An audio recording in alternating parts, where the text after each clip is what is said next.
नरेंद्र मोदी का शपथ ग्रहण समारोह हमेशा से ही भारतीय राजनीति में एक महत्वपूर्ण घटना के रूप में देखा जाता है। 9 जून की शाम को जब वे देश के नए प्रधानमंत्री के रूप में शपथ लेंगे तो पूरे देश की निगाहें इस समारोह पर टिकी होंगी। इस बार का शपथ ग्रहण समारोह इसलिए भी विशेष है क्योंकि इस बार बीजेपी को केंद्र में पूर्ण बहुमत नहीं मिला है। ऐसे में गठबंधन की राजनीति के तहत नई कैबिनेट में कई नए चेहरों को मौका मिलने की संभावना है। यहाँ सवाल उठता है कि कौन कौन से नए चेहरे मोदी की कैबिनेट में शामिल होंगे। क्या पुराने नेताओं को फिर से मौका मिलेगा या फिर नई पीढ़ी के नेताओं को प्राथमिकता दी जाएगी? क्या एनडीए के घटक दलों को इस बार ज्यादा महत्व मिलेगा? और सबसे महत्वपूर्ण, ये नई कैबिनेट भारत के भविष्य की दिशा को कैसे प्रभावित करेगी? नमस्कार, आप देख रहे हैं दीपाली सिंह एक नई आवाज। नरेंद्र मोदी 9 जून की शाम को प्रधानमंत्री पद की शपथ लेने जा रहे हैं और राष्ट्रपति भवन में इस विशेष अवसर के लिए तैयारियां जोरों पर हैं।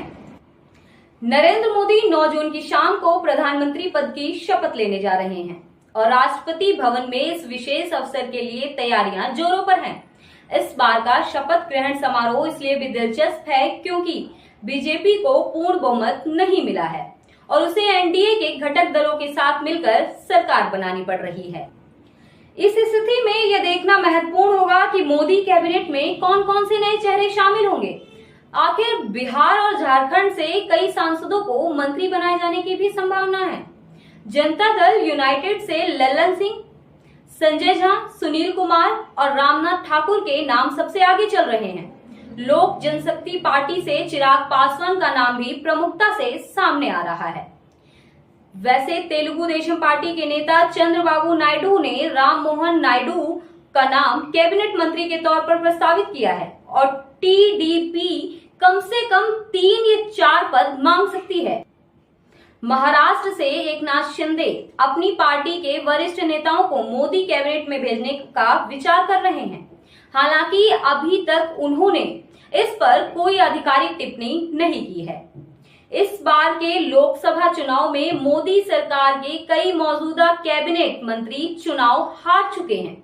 इस लिस्ट में स्मृति ईरानी, राजीव चंद्रशेखर, अजय मिश्रा, सुभाष सरकार, अर्जुन मुंडा, कैलाश चौधरी, निशित प्रामाणिक, संजीव बालियान, कौशल किशोर, महेंद्र नाथ पांडे, साध्वी निरंजन ज्योति और आरके सिंह शामिल हैं। आपको बता दें कि गठबंधन की राजनीति के तहत मोदी कैबिनेट में इस बार नए चेहरों का समावेश होना तय है।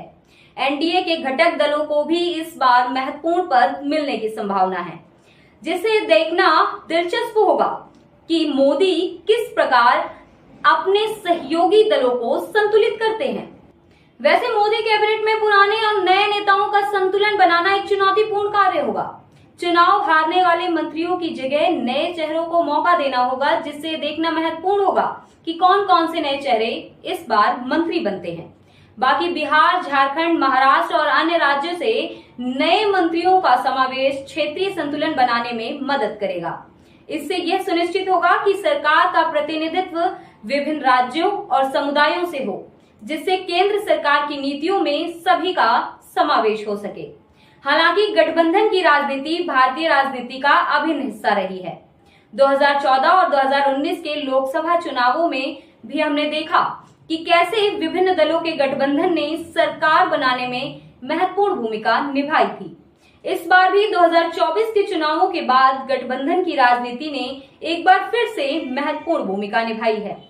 तो इस तरह नरेंद्र मोदी की नई कैबिनेट में कई नए चेहरे शामिल होंगे, जिससे ये देखना दिलचस्प होगा कि ये कैबिनेट भारत के भविष्य को कैसे प्रभावित करेगी।